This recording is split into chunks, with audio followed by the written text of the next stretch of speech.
encantada de compartir este espacio de construcción de aprendizajes. Mi nombre es Evelyn Ávila. Un saludo para todas las personas que se suman al canal de YouTube. Mil gracias por acompañarnos. Un agradecimiento especial al equipo del Centro de Formación, Investigación e Innovación Dominicana por la invitación. El tema que nos reúne se titula El diseño universal para el aprendizaje, una alternativa para crear políticas educativas inclusivas. Bien, como lo hemos enfatizado en diversos escenarios, es importante traer a la reflexión el por qué en tantos espacios debatimos sobre la educación inclusiva. Recordemos que hablar de educación inclusiva es hablar de una moneda de doble cara. La otra cara de la moneda es la exclusión. Un lado, la educación es inclusiva y el otro lado, la exclusión. En líneas generales, diversos autores nos enfatizan en que la escuela tradicional continúa vigente. ¿Sí? La escuela sustentada en la corriente pedagógica tradicional continúa vigente y esta situación se hizo más evidente en estos tiempos de pandemia. Observamos escuelas que no aprueban la igualdad de oportunidades, escuelas excluyentes, con múltiples barreras, escuelas que realizan planificaciones estandarizadas y que por lo tanto son poco motivadoras y por ende descontextualizadas. Una escuela que a través de su método único hace de su currículum un currículum rígido e inmovilista, que lo que hace es forzar a todos los estudiantes a un mismo molde, que cree firmemente en la existencia del estudiante promedio y que no considera a aquellos estudiantes que están a los márgenes. Esa escuela que considera que todos aprendemos en el mismo momento y de la misma manera, porque sabemos que el diseño de una clase puede funcionar muy bien para algunos estudiantes, pero otros estudiantes pueden encontrarse con grandes barreras frente al mismo diseño de enseñanza.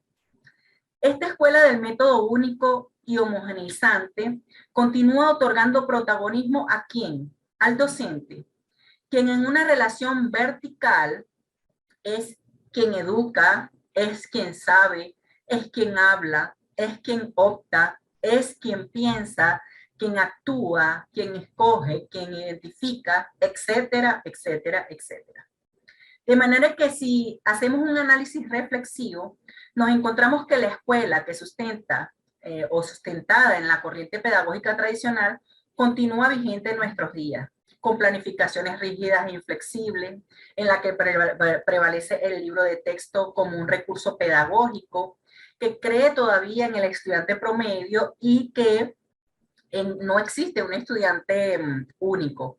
Por lo tanto, realiza una planificación estandarizada, homogeneizante, al considerar que todos aprendemos de la misma manera, que todos aprendemos al mismo ritmo, y esto trae como consecuencia múltiples barreras. ¿Para qué? Para el aprendizaje. Esta imagen que vamos a ver a continuación, a la que Francisco Tonucci tituló La máquina de la escuela, es bien interesante. Observemos con detalle. Primero observamos en la entrada de la máquina una diversidad de niños, diferentes en sus características. Luego, dentro de esa máquina se observa movimiento y se asoman los materiales didácticos, una cesta de materiales preestablecida. Ya los recursos están allí incluso antes de la entrada de los niños, desde la concepción de que todos aprenden de la misma manera y en el mismo momento, a partir de una planificación, por supuesto, estandarizada y homogeneizante. Luego observamos la puerta de salida de la máquina con un letrero que dice carrera, bienestar, cultura, dignidad y poder. ¿Qué nos hace interpretar esta imagen?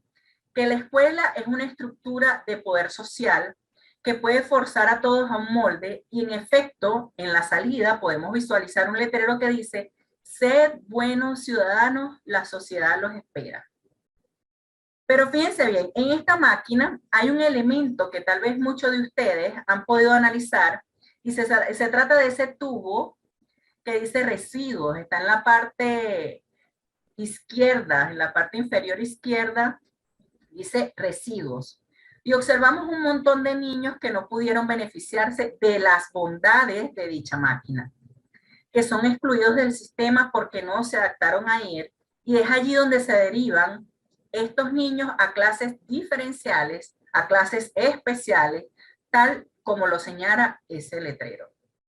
En definitiva, siendo este un análisis de Tonucci por allá por la década de los 70, los invito a hacer una reflexión crítica en cada uno de los sistemas educativos de sus países y probablemente vamos a identificar algunos o muchos de estos elementos.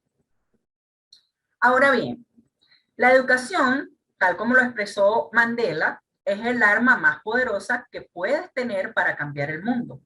Por lo tanto, la escuela se convierte en el centro de operaciones de dicho cambio. Pero, ¿qué sucede? Sucede que la escuela vive, en mi opinión, una parálisis paradigmática, pues desde sus inicios, la educación que se imparte institucionalmente en la escuela presenta rasgos discriminatorios que la caracterizan como un dispositivo de exclusión y que aún en la actualidad podemos experimentar.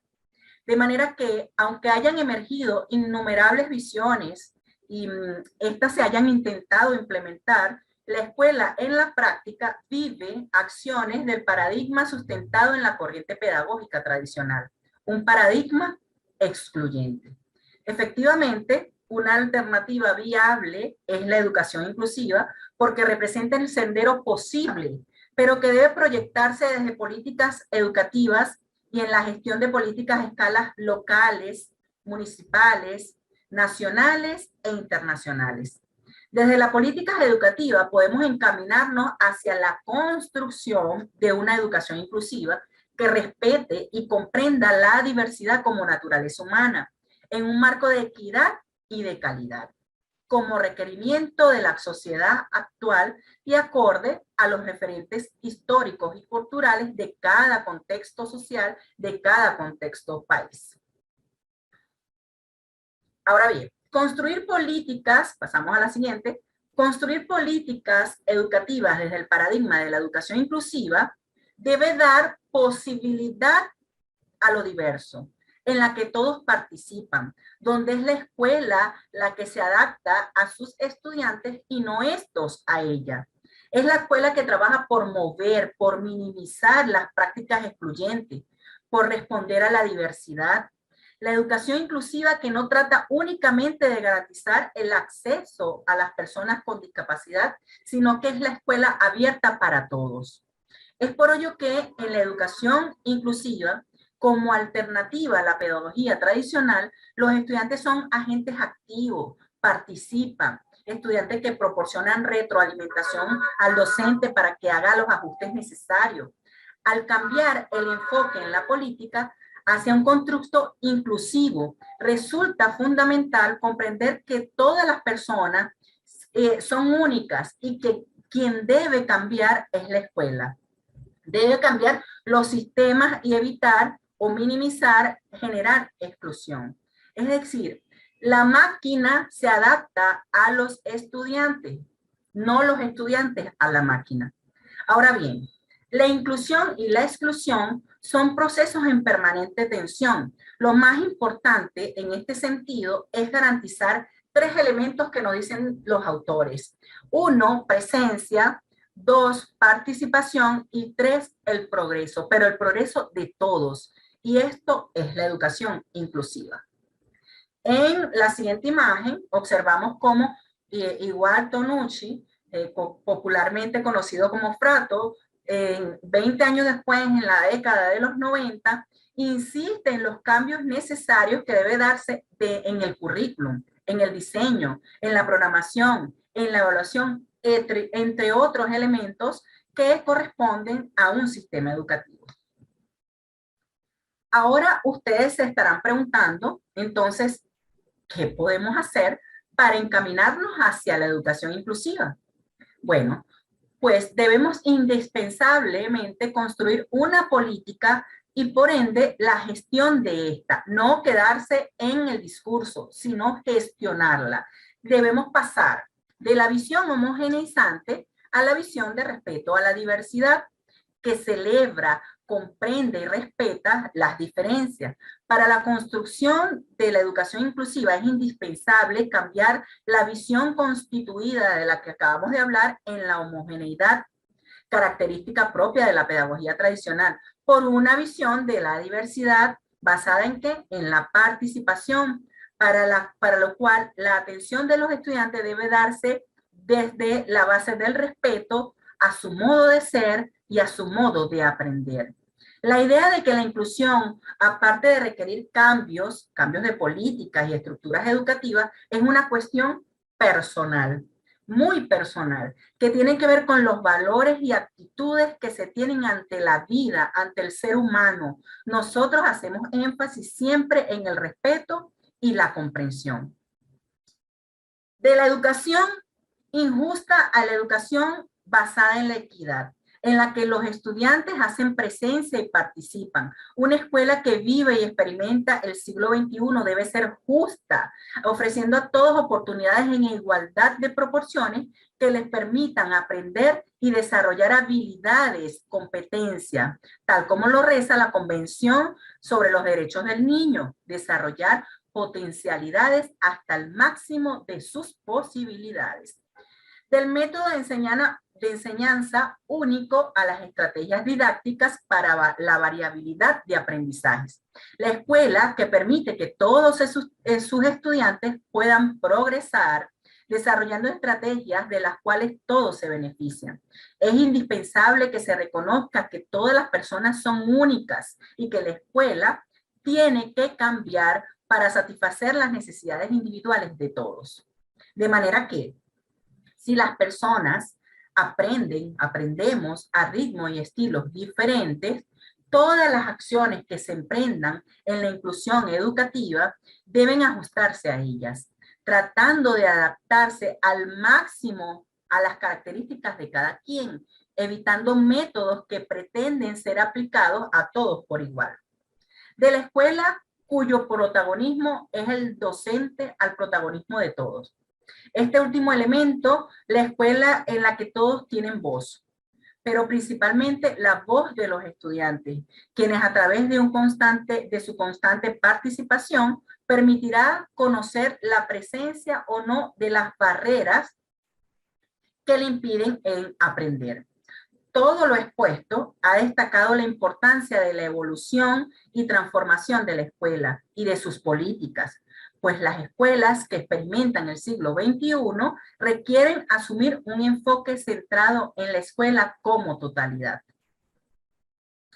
Ahora bien, ¿cómo podemos desarrollar la escuela inclusiva? Podemos desarrollar la escuela inclusiva a través del diseño universal para el aprendizaje, en sus siglas DUA, que es un marco que se apoya en las neurociencias y se centra en comprender el por qué, el qué y cómo se aprende. Considerando que existen 3 tipos de sus redes cerebrales, que intervienen de manera importante en el proceso de aprendizaje y que estas están especializadas en tareas específicas del procesamiento de la información o ejecución. Desde este marco se anticipan y se aborda la variabilidad del aprendizaje, que parte de ¿qué? De la diversidad humana. Situación, o mejor dicho, situando al estudiante en el centro de la educación. Es importante que manejemos que el paradigma más actualizado sobre la organización funcional del cerebro se basa en redes dinámicas como un sustento a los mecanismos neurofisiológicos que subyacen o que están debajo de los procesos cognitivos básicos. De manera que el DUA, para accionar sobre la base del DUA, es necesario o se basa sobre 3 principios. El primer principio, proporcionar múltiples formas de compromiso. ¿Por qué se aprende? ¿Cómo se comprometen y motivan? ¿Cómo se interesan los estudiantes? ¿Cómo se involucran en esas redes cerebrales afectivas? El segundo principio es proporcionar múltiples formas de representación. ¿Qué se aprende? ¿Cómo podemos recabar la información y categorizar lo que vemos, oímos y leemos. De esta manera involucramos a las redes de reconocimiento.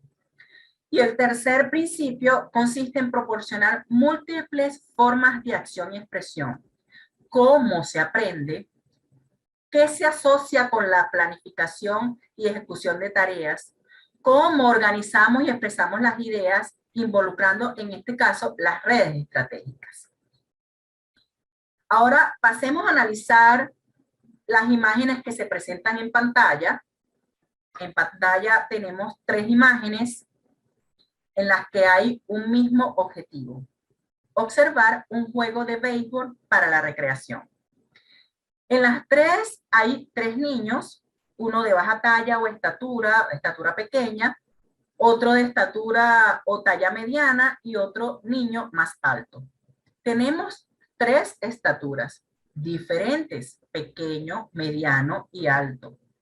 ¿Es malo esto? ¿Es anormal esto? Pues no.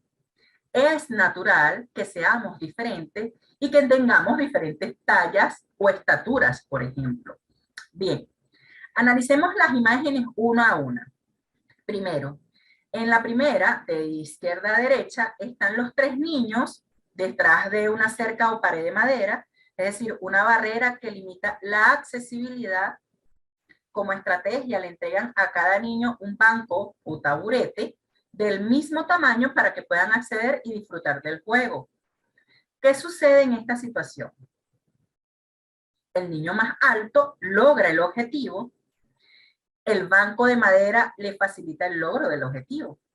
El niño de estatura mediana logra acceder con un poco de dificultad y, por supuesto, el niño de menor estatura no logra el objetivo. Esta primera imagen es una metáfora que podemos asociar a la pedagogía tradicional, que con su planificación estandarizada, creyendo que el estudiante promedio y es talla única, logra a plenitud lo que es el proceso de exclusión. Bien, en la segunda imagen, la situación cambia. Usan los mismos 3 bancos o taburetes y le entregan 2 al niño más pequeño, 1 al mediano, el de mediana estatura, y ninguno al niño más alto. De esta manera, los 3 logran el objetivo. Esta imagen la podemos asociar a las prácticas inclusivas en las cuales se desarrollan adaptaciones curriculares o conocemos también como ajustes razonables para las personas con necesidades educativas especiales o personas con discapacidad. Ya para terminar el análisis de esta imagen, la tercera, en lugar de entregar los bancos o taburetes, fíjense que lo que hacen es eliminar la cerca o pared y todos logran alcanzar el objetivo y disfrutar, por supuesto, del partido de béisbol. En lugar de enfocarse en la limitación o en la condición de la persona, se enfocaron en la barrera y todos se benefician, independientemente de sus características. Es lo que se hace a través del diseño universal, que es bueno para todos, pero útil, bueno para algunos, pero útil para todos, incluso indispensable para algunos. Un ejemplo, otro ejemplo más genérico del diseño universal, no en el ámbito escolar, lo representan estos zapatos accesibles. La barrera tal vez era el uso indispensable de las manos para colocárselos. Sin embargo, este modelo lo podemos usar todos. De modo que lo indispensable para algunos puede ser útil para todos. No es una adaptación específica para una persona, lo podemos usar todos. También estos grifos accesibles, la barrera tal vez era el uso indispensable de las manos para dar vueltas a la llave. El modelo de la derecha no requiere dar vueltas a la llave, se convierte en indispensable para algunos, pero es bueno y lo podemos usar todos, especialmente en esta época de pandemia. No es una adaptación específica para una persona, lo podemos usar todo. Con todo lo descrito, podemos concluir que en efecto el diseño universal para el aprendizaje es necesario cambiar la mirada tradicional. El diseño universal para el aprendizaje se convierte en una alternativa para crear políticas educativas inclusivas en nuestros países. En la pantalla tenemos una imagen también de Frato, en la que se sigue enfatizando que necesitamos una escuela alternativa. Una escuela alternativa aquí. Una escuela alternativa a la máquina que analizamos en el inicio y que hasta ahora, al parecer, en muchos países, en muchos sistemas, no ha funcionado, porque no ha logrado dar respuesta a todos. Mil gracias por su atención. Un abrazo virtual para todos. Allí mis redes sociales. Gracias a todo el equipo que me hizo la invitación y continuamos en el trabajo de reflexión crítica, pero más allá, pasar de la reflexión crítica a las acciones para garantizar la educación inclusiva. Y estas acciones deben partir desde las políticas educativas. Muchas gracias.